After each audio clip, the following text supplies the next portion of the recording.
Good morning and welcome to Heartland Outdoor Living. This morning we're heading to go scout out some public land before we actually hunt it tomorrow morning. So it's going to be basically, we're just going to go out there in the evening time, kind of look around, see if we see anything worthy of going and hunting tomorrow. I went ahead and I took an emergency day off from work tomorrow because we've got a major cold front that's moved in, and it's dropped from basically being in the 80s and 90s. Tomorrow morning's, we've actually got a freeze warning. The wind's been blowing average 20-25 miles an hour all day long today. It's starting to die down tonight, and tomorrow morning it should actually be pretty much no wind at all, hardly if any, and hopefully lead into some big deer activity tomorrow morning. So we're going to go out there and check it out this evening, and we will keep you posted how the morning hunt goes. I'll actually film some of this in the morning, but it's going to be dark obviously when we head out there. So let's get to the video.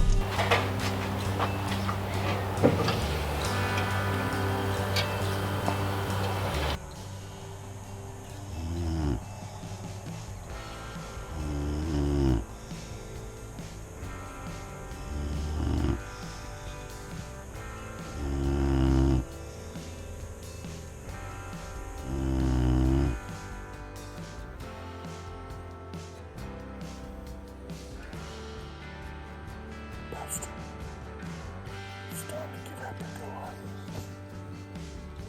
We need to get out so we can go out. It's 4:30.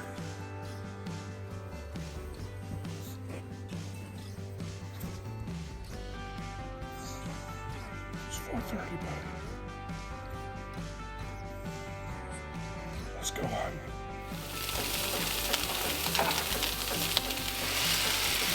As many of you know, there's a lot of exciting things about hunting, and I think when I've described it to a couple of my buddies that I'm trying to talk into going hunting, I'm actually going to take one of them for their first time this year. But there's nothing quite like waking up in the morning and watching the woods wake up and come around you as you're sitting there in your tree stand or even on a ground blind, just watching the mornings, the moon going down and the sun coming up, and just seeing the woods wake up. It's just pretty awesome. This morning you can see that nice and cool out here this morning, and there's actually a little bit of fog coming off of the creek or small river over here to my right, and I'll try to zoom in on that so you can see it, but that's just really pretty.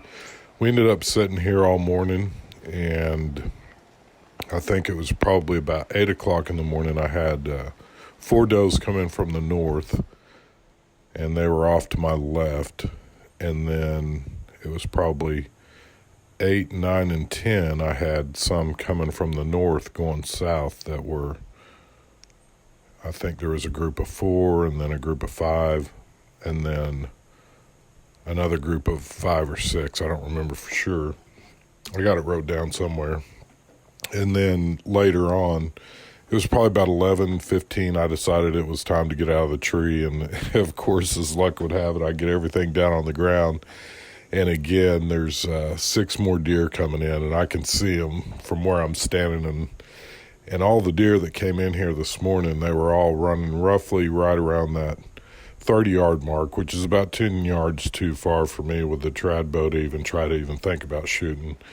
But it was a wonderful morning, nice, cool morning, great morning to be out.